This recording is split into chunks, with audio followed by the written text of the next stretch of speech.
Conceitos em ciências.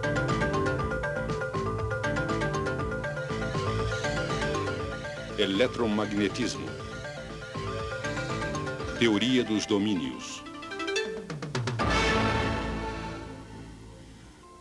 Esta bússola está respondendo ao campo magnético associado com o movimento de elétrons no condutor abaixo dela.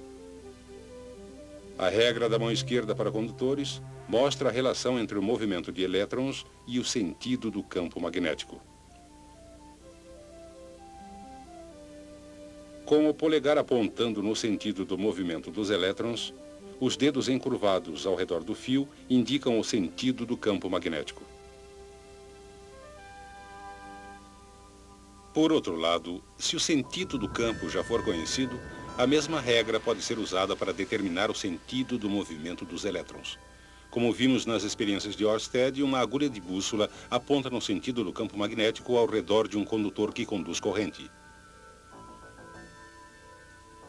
Assim, encurvando-se os dedos ao redor do condutor no mesmo sentido apontado pela agulha da bússola, o polegar nos dá a direção do sentido do movimento dos elétrons.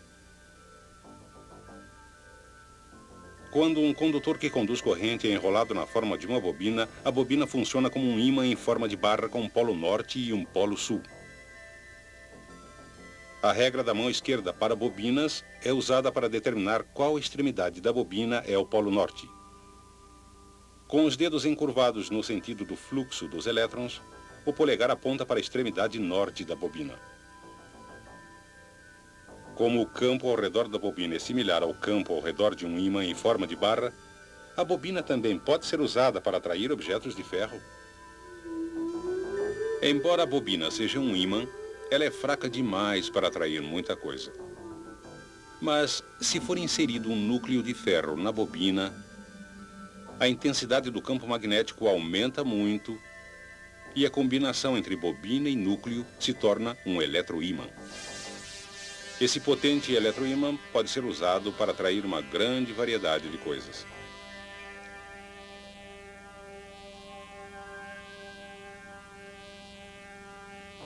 Quando a corrente que passa pela bobina é desligada, o campo desaparece e o núcleo de ferro deixa de ser magnético. Mas o que existe de especial no núcleo de ferro que faz ele magnetizar e desmagnetizar quase instantaneamente? Por que é quase impossível magnetizar cobre? E por que metais como o aço, uma vez magnetizados, retêm seu magnetismo por muito tempo depois que a corrente é desligada?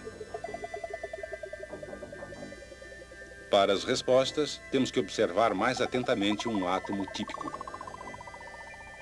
Quase todo o átomo consiste de espaço vazio. Sua massa é concentrada em um pequeno núcleo carregado positivamente. Girando ao redor do núcleo, encontram-se minúsculas partículas carregadas negativamente, denominadas elétrons. Para seguir seu movimento, vamos representar as trajetórias dos elétrons por órbitas circulares. O movimento de um elétron ao redor do núcleo é muito parecido com o movimento de um elétron através de uma única espira de fio em uma bobina.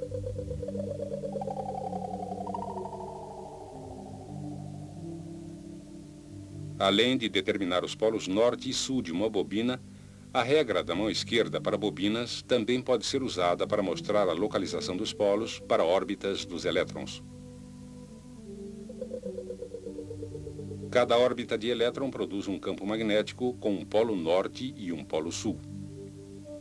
Entretanto, o movimento de todos os elétrons é tão ao acaso que os campos magnéticos tendem a se cancelar uns aos outros. Mas não pense que isto é tão simples. Além de se moverem ao redor do núcleo, cada elétron também gira sobre seu eixo, produzindo ainda outro campo magnético. Novamente, a regra da mão esquerda para bobinas pode ser aplicada para mostrar o sentido do campo magnético do elétron. São possíveis dois sentidos de giro, resultando em duas orientações de campo diferentes.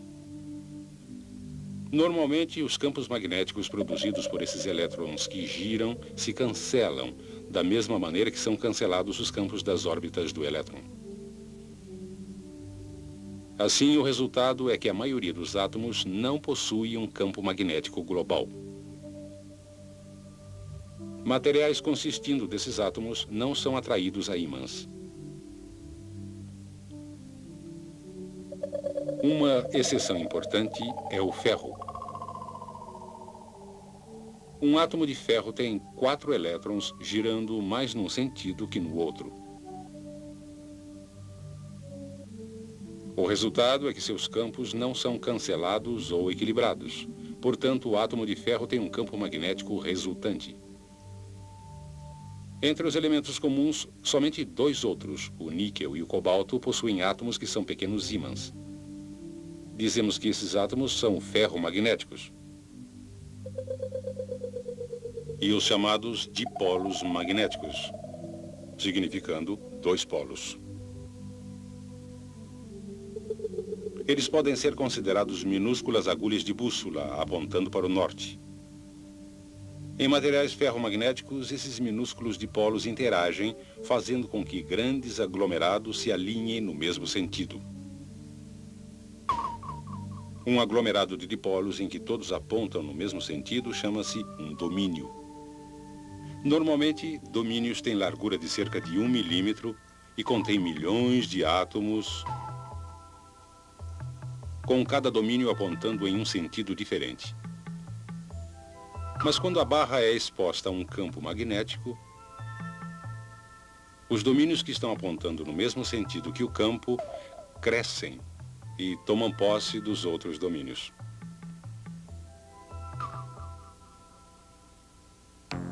O núcleo agora possui um campo que é consideravelmente mais forte que o campo original da bobina.